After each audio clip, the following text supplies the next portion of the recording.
What did Mary Shelley have in common with Tolkien, or what has she got in common with Tim Burton?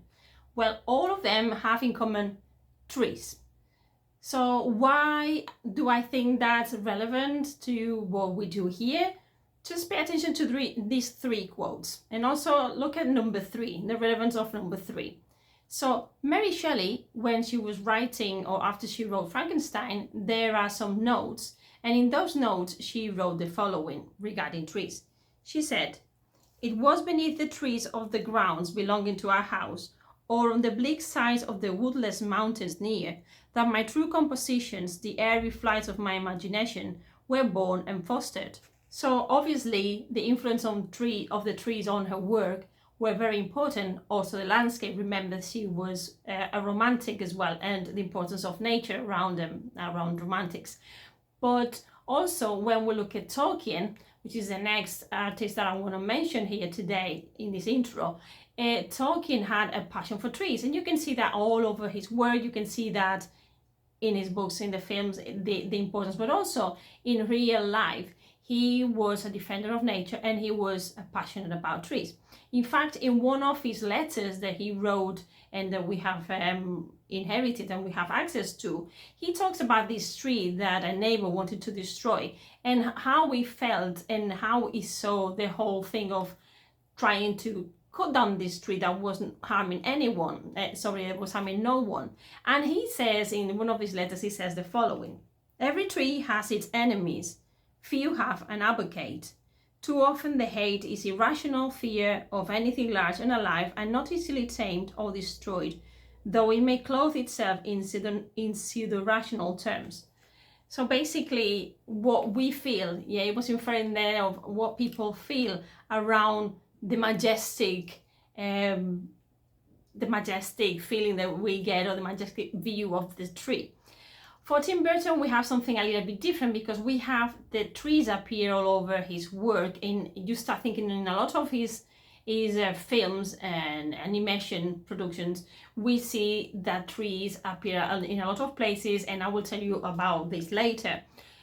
I didn't find any quotes regarding why the use of trees and the importance of trees for him, and in fact the only thing I found was kind of negative, because it was an article about him trying to chop some protected trees to make his house a bit bigger, to add extra layers to it, and floors and a staircase and God knows what. So actually I haven't really found any interview or anything where this passion or this element of the tree goes there, apart from a conversation on Twitter about the fact that he was very much influenced from fairy tales. But what I want to talk about today, and I want you to start getting your pen and paper and start getting comfy, because I'm going to mention 3 trees. I'm not going to go in depth into these authors, but I want to go back a bit in time and see which are the main 3 trees that could have impacted these creators in their work, and why I think the tree is so relevant to what we do here as well in this Gothic space. These 3 trees are, on the one hand, the Yggdrasil, which is our tree of life, which is the Old Norse tree, the Old Norse mythology tree, and we'll talk about it in a moment. The second tree is the Celtic tree of life, which pretty much seems to be inherited from the Yggdrasil. And the third, and for me one of the most important in Christianity, in where I come from, is the tree of science, or as you will know, the apple tree in the Garden of Eden. So we've got a lot to do today. This is the beginning of a few videos connected to what's going on in the month of July. We're going to start with trees, and we're going to see how they have impacted some of our creators. So if you're ready, if you like trees, if you have a fascination for them, and if you really want to know what's behind on some creators' minds, this video, my friend, is for you.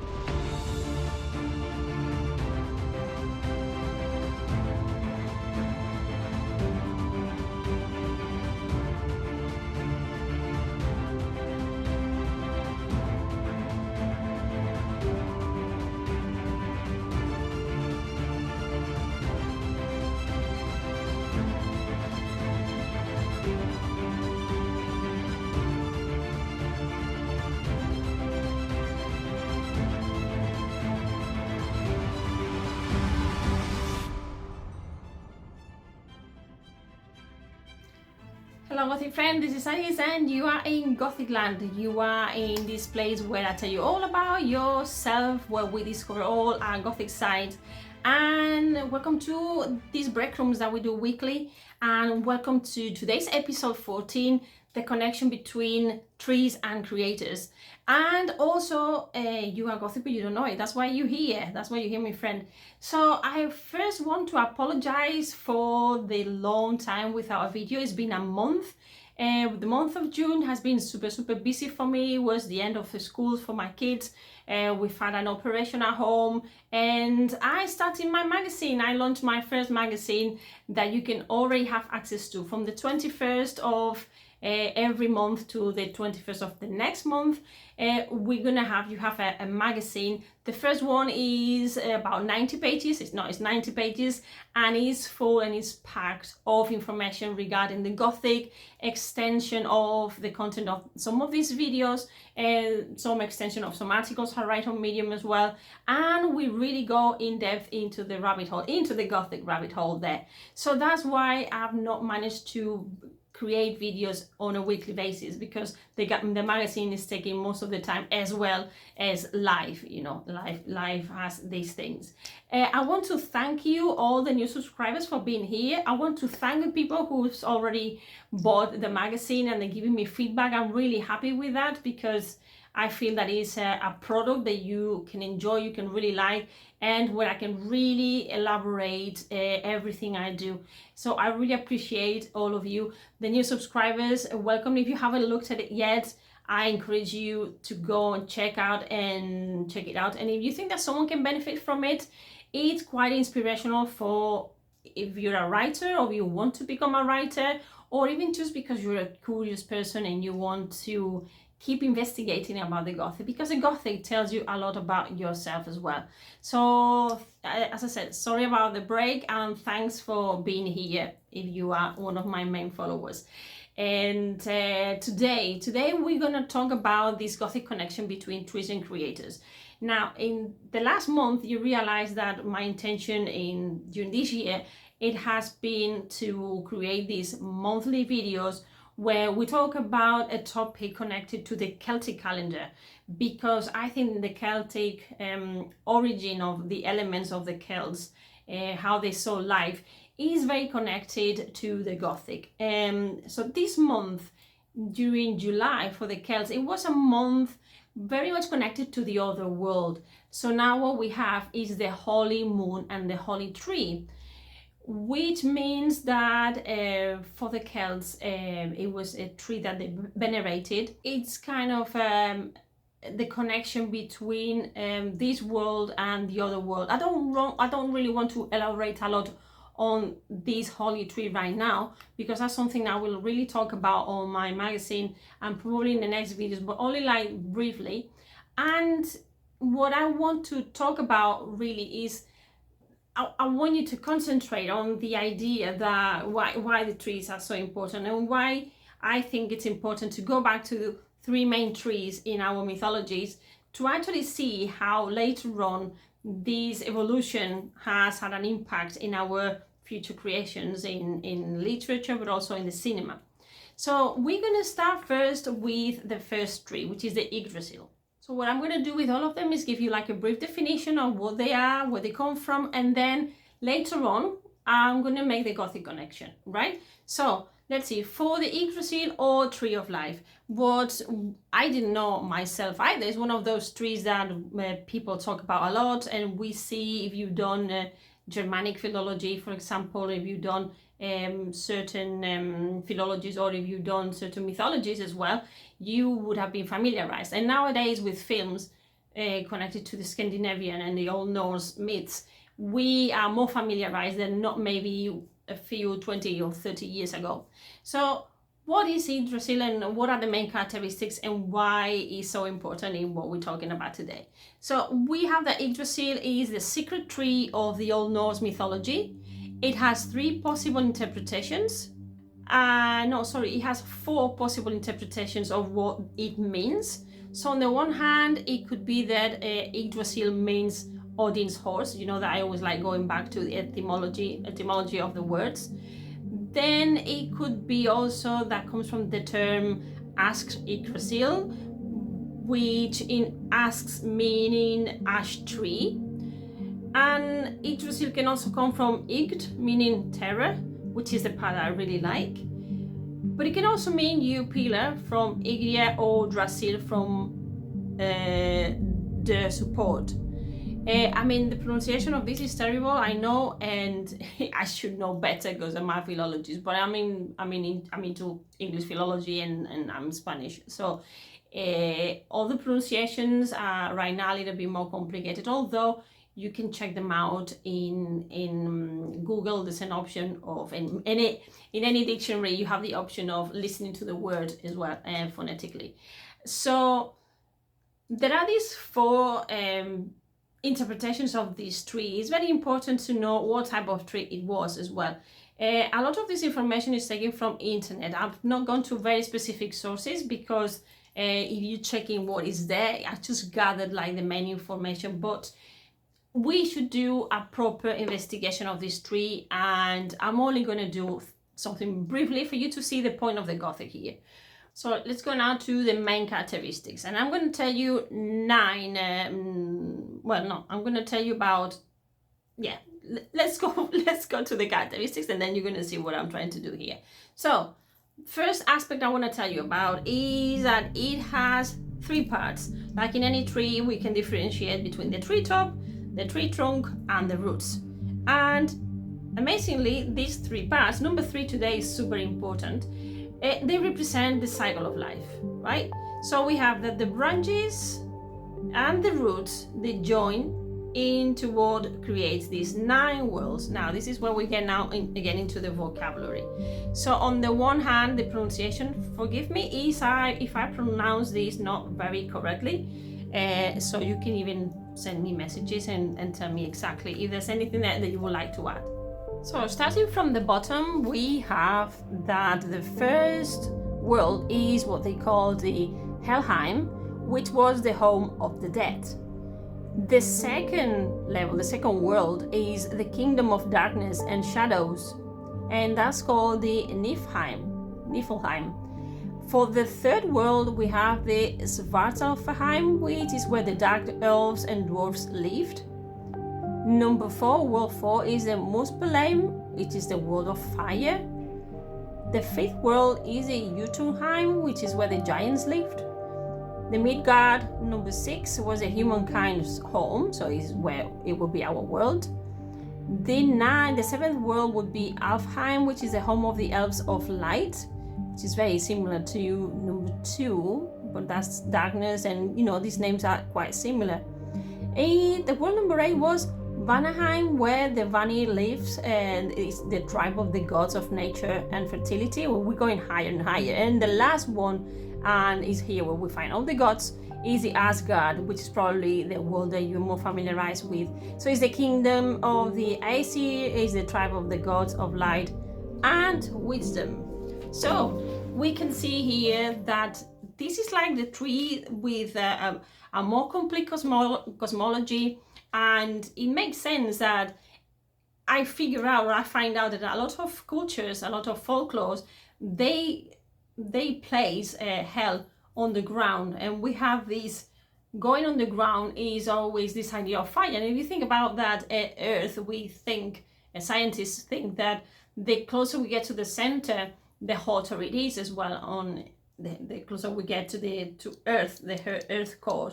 So it kind of makes sense. It's this intuition that on the ground we have all the negative side or the dark side of our world, and then as you go above, obviously because we have heaven, we have the sky, we place there the nice things. So we make this correlation. Let's go to the next tree. The next tree, being the tree of life in Celtic culture, we find this one that you have on the screen that also has a name, but I will tell you later about that name because it's written down. It's Crann, Bethadh, or something like this. I'll tell you in a minute as well. So what are the main characteristics of the Celtic tree of life? So probably inherited and adapted from the Yggdrasil, as I said before. That's one of the characteristics. But another characteristic is that its branches and roots join together. It had special powers. Is a provider of life, roof or shelter and sustainability supplier. So it is like everything comes from it and is our main source of sustainability. Each tree is like the ancestor of each human being. Be careful with this because it is very important. If you think about the treatment of trees in Tolkien, we find a lot of similarities here as well. They were also, in Celtic tradition, they were considered the guardians of the earth and a portal to the other world through its root. Super important for what we talk here, normally the portals. And if you're not sure what this is, you can go now and watch my other videos where I talk to you about portals.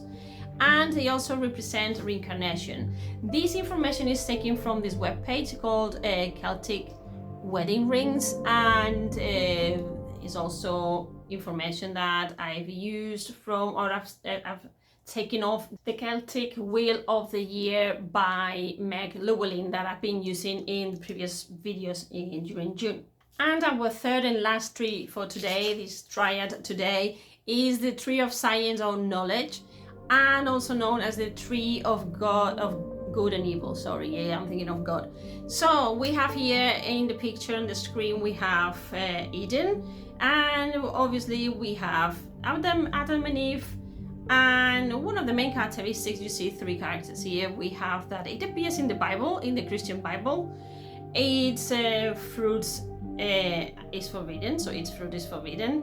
The fruit is apples, and we have a talking snake that comes up from this apple tree and tempts Eve.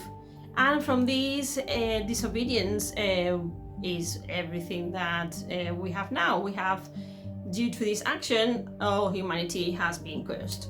So as you can see, these three trees are super important in what a lot of the productions that have come afterwards. But what is the Gothic connection? And now this is where you have to go back and think about the previous videos. And you've probably worked out that in all these cases, trees are portals. Portals to other worlds. Portals that we see all over the place. And nowadays, if you are one of the Stranger Things fans, you're going to see that there are so many portals around us nowadays. We've got this world, the other world. What are the things that connect worlds? This is something I will talk about in my magazine in the month of July from the 21st. So if you're interested on Stranger Things and you want to know more about all the Gothic elements there, you have to be watching. I will make some videos about it too, but keep an eye on the magazine because I'm going to really elaborate on all the elements in there. So what is the main Gothic element in the Yggdrasil? So as we saw before, one of the worlds, the first one, the one that starts at the bottom, if you look at the picture, the one that has got the home of the dead is the Helheim. So this is one of the Gothic elements. If you think about the other worlds that I mentioned before, you are going to see that there are dark elements in 2 or 3 different levels. Anyway, there are the other worlds where there are dwarves, there's another level or world of darkness. So you're going to see Gothic elements in 2 or 3 of them until we get to the higher worlds where we have all the gods. Yeah, but we'll have to look in depth. This second tree that I mentioned before is the tree of life for the Celts, or Crann Bethadh. And what is Gothic about this tree? This tree, its roots connect with the other world and the spiritual world. So if you remember when I was showing you the picture before, you could see that the roots were joining the treetop. And for the Celts, all this was a cycle. So it's like being reborn and dying and reborn again and living. So the other world, and for the Celts, it was very, very interesting. If we go now to our biblical tree, when Adam and Eve ate from the tree of knowledge, they got expelled from paradise. And this process towards a life full of suffering is very Gothic. First because we have punishment, and then because we have this transition that was pretty dark, and then all the suffering that we've all suffered, humankind has suffered ever since. So as you can see, the 3 Gothic elements of these trees are pretty obvious if you really think about it. So how these trees then have influenced authors, creators, is something I will be elaborating further on the future, on the next videos. But remember, these are just some Gothic breadcrumbs to start getting you thinking. But then we're going to start elaborating, because I don't want just to go quickly over Tim Burton, for example, is a world on its own. We would have to elaborate about on his trees. Again, an article for him on his own. And we have the influence of nature in writers, so it's not quite the fact that the trees appear in the work like in Mary Shelley, but how nature and the trees affected her. The same for Tolkien. But then if you think about authors, there are Spanish books like Eloisa está debajo un almendro. Eloisa is underneath the tree. We have some trees there again, and there are a lot of other works out there that I can't just think about right now, but I've got them all written down. So if you want to know more, if you've liked this idea, I want you to start thinking about it in depth. And the question for you of the week is, how do you think these trees, these 3 trees, have influenced different artists? I just mentioned 2 more, as well as what I've just got here for the 3 main artists that I thought of today. And I've mentioned to you Eloisa está debajo un almendro, which is, Eloisa is under or beneath an almond tree, which is another Spanish book where trees are mentioned and why that tree is important. But there are a lot more books and there are a lot more things that we can find with trees there. So please let me know in the comments. And remember, if you want to have access to all this content, you can subscribe to my newsletter. It's free. The newsletter is completely free. Every month I'll be writing a newsletter for you where I keep you updated with everything that I'm doing.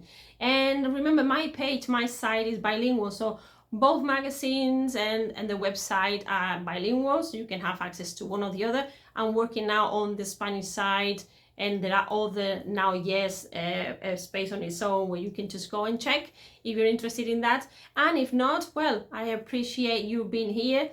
Thank you very much. That was episode 14. And in next episode, I'm going to keep elaborating on trees, but also I'm going to make some time to talk about Stranger Things, because a lot of wonderful things have happened there. And I have this impulse and this need of talking about it, since everybody else is talking about it too. And so I hope that you've liked it. As always, subscribe, like, press the bell, comment, follow me on Twitter, follow me on Instagram, follow me on Facebook, and everywhere where you want to be. You want me to follow you as well, and I'll look at your profile as well.